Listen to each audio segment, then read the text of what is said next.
So now I'd like to introduce our final Lit Talk of the afternoon, and we're honored to have a community leader who can, again, best be described as a force of nature. Susan Pepin was selected as the president and CEO of Virginia G. Piper Charitable Trust in 2014, and every day since she has found ways to make the Trust's mission a reality by helping enrich the health, well-being, and opportunity for the people of Maricopa County. This is demonstrated firsthand through multi-year partnership developed with the Institute for Sustainable Communities to help strengthen community resilience and social cohesion. She's also a strong champion of Read on Arizona as a model of collective community work, committed to data-driven solutions and focused on improving the lives of young children. And as a nationally recognized medical educator, clinician, researcher, and leader in the field of neuro-ophthalmology, we thought it absolutely appropriate for her to introduce our next Lit Talk presenter. So please help me welcome Dr. Susan Pepin.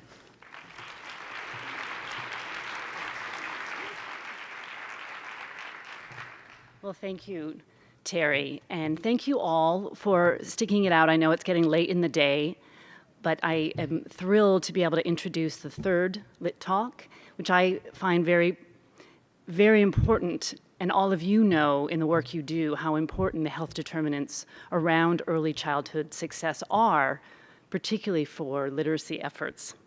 So, as Terry said, my name is Sue Pepin. I'm president and CEO of the Virginia G. Piper Charitable Trust. So it's my pleasure to introduce Healthy Vision, Healthy Reader, and our esteemed presenter, Dr. Andrew Arthur. First, a little bit to introduce the topic. Good vision is an incredibly strong predictor of academic performance, including reading, in school-aged children, and about 80% of learning occurs through the visual system. We know that about 5% of preschoolers will have a vision problem, and that rate increases to 25% at school age. That's 1 in 4 children. They will have a vision problem that, if left undetected, can be devastating. If it's untreated, it interferes with their ability to read and to learn and to thrive as children.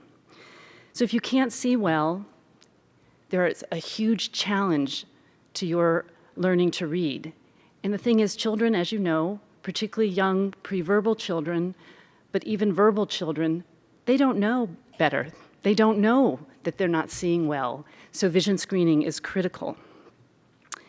If a problem with the child's visual system is identified early through vision screening, and importantly, the follow-up treatment, we remove a huge barrier to healthy development and learning. On a personal level, with years of working with children and adults with vision problems, I've seen both the incredible effects that early intervention and treatment for children can have on their lives. They can go on and thrive. And I've also seen the devastating effects when a child's vision problem isn't caught early enough and they don't do well in school, and it isn't detected until, it's not that it's too late sometimes, but the opportunity to really affect strong vision is lost. Because as we grow, we do lose the ability to fix certain things as we get more, not hardwired, but as we develop. So Eyes on Learning Initiative is a collaborative effort to really strengthen vision screening and, importantly, to strengthen the follow-up care and the systems that allow the screening and intervention to advance children's health. It works in collaboration with Read on Arizona, and it's a thrill to be able to be involved in really thinking about those health determinants around early childhood success that add to your efforts in educating our children. So now to Dr. Andrew Arthur. He is a true Arizona champion for children's vision and reading success. His many roles, one being the medical director of pediatrics at El Rio Community Health Center in Tucson. There, he's responsible for 6 pediatric clinics with 30 pediatric providers, serving over 32,000 children. In addition to wearing that hat as medical director, he oversees El Rio's pediatric immunization program, the Reach Out and Read programs, the El Rio asthma program, and the Vision and Early Childhood Development Research Study. Dr. Arthur received his MD from Johns Hopkins University Medical School and a PhD in epidemiology from Johns Hopkins School of Hygiene and Public Health. He's also an outdoorsman, I don't know how he finds that time, who enjoys our beautiful Arizona weather by rock climbing, hiking, and swimming. And now, please join me in welcoming Dr. Andrew Arthur.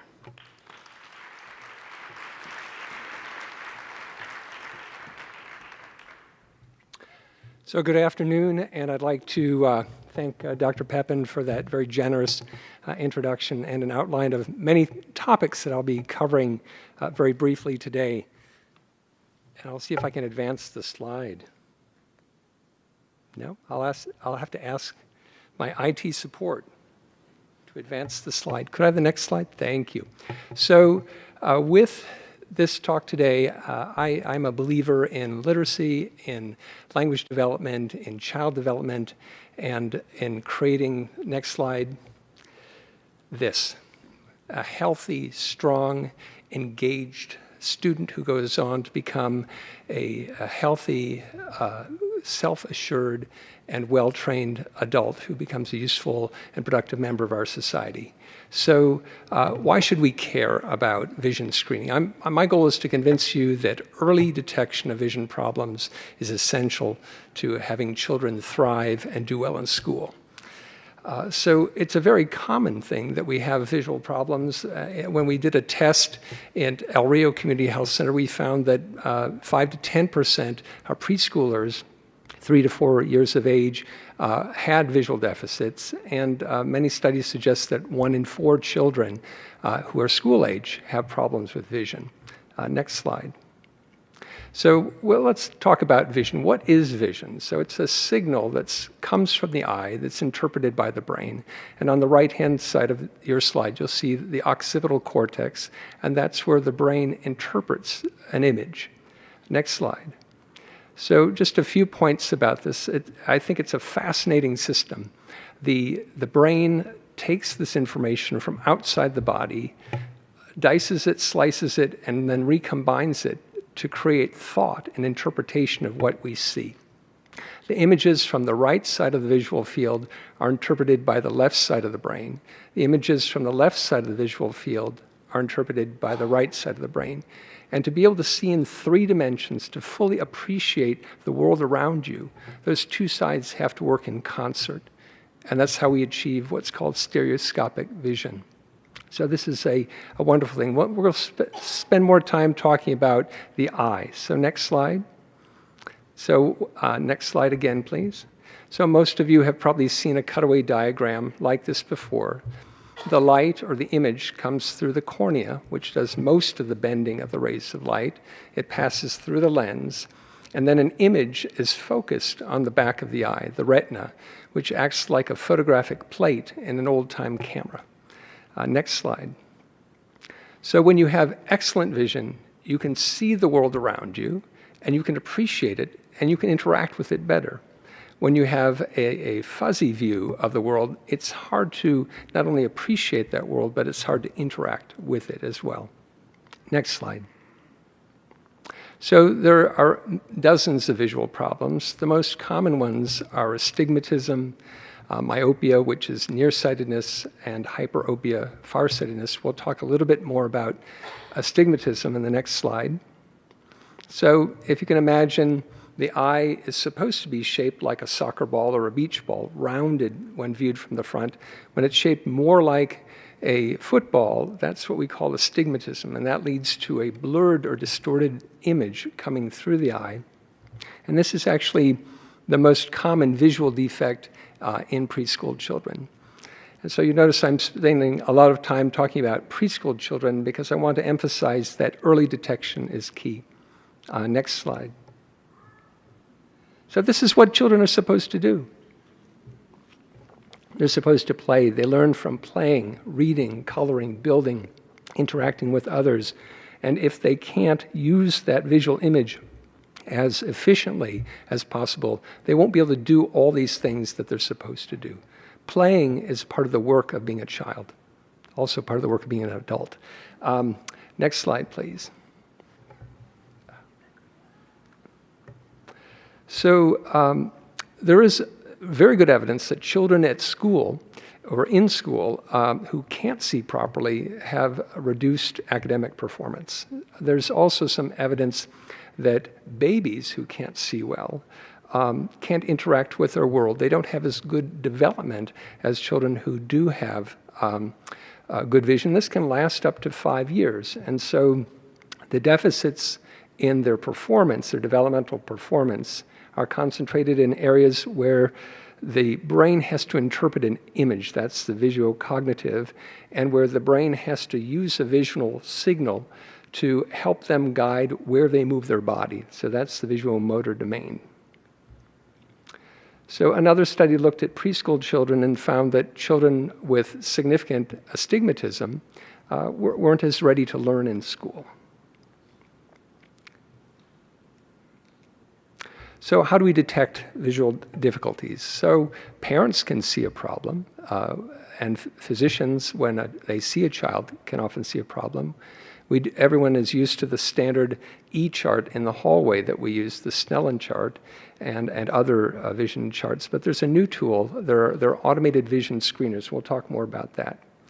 So how could a parent know that there's a vision problem? They could say, well, my child, he's walking into things, or his eyes are crossing, her eyes are crossing. And if this is dramatic, it's fairly easy for the parent to notice. And most parents would notice this, but if it's more subtle, it might take a physician doing an exam looking for an imbalance of the muscle, which could be a cue that the child is straining to see. This is that Snellen chart that we're familiar with, and this is very useful in someone who knows their alphabet and someone who can participate and interact with the examiner and understands, we are trying to help you. What if you don't know your letters? Then you have to interpret shapes like this, and I have a hard time knowing some of these shapes, so this is an LEA chart, and so I'm going to have a hard time. I think many of our preschoolers, when we used to use these charts, it became a comedy in the hallway because and the nurse would end up giving up and saying, unable to perform visual screening. So now we're relying on something better. This is one brand of visual screener, an automated vision screening device produced by Welch Allen. And we decided that we should be screening all children beginning at 12 months of age. So prior to use of these automated screeners, we would screen starting at 3 years of age, and it really wasn't very effective for the 3, 4, and 5-year-olds. It became much more effective for the 6 and above. But now we're screening down 12 months through 6 years using an automated screener, and we are using the Snellen charts for the 7 years and above. And then beyond that, well, what if you find someone with a defect? We want to make it easy for them to receive intervention. So we set up in-house clinics. And in the first year of this combined effort, which has been funded through a generous grant from the Piper Trust and is done in collaboration with the University of Arizona Department of Ophthalmology, we have 5,000 children in our population, 12 through 35 months of age. And the vast majority, over 80%, received a physical exam, and something new, teaching the clinicians and the nurses and the medical assistants that we should be doing this screening. We've convinced them enough that actually we have documented screening done in the first year of over half of these children. And so instead of sending the child out of our clinic to another medical facility, we brought the ophthalmologist or the optometrist into Elria. And we had over 200 children examined in-house, so the parent knew where to come. And about 1/3 of these were prescribed glasses. So what we don't know, we know that children who have poor vision have problems in school, problems with development. What we haven't proven yet is if we intervene early, can we make a significant difference in their developmental trajectory? If that is true, then it becomes a societal imperative to screen all children starting at 1 year of age. The other thing we're using is a new electronic dashboard in our electronic health record to try to flag the medical assistant and flag the provider saying, this is a child who requires screening. So in the end, this is what we want. We want happy, healthy children who are engaged in the world around them, learning numbers and letters, learning how to read, getting them ready to be successful in school and successful in society. So I think that early vision screening and intervention is a critical part of that process. Thank you for your attention.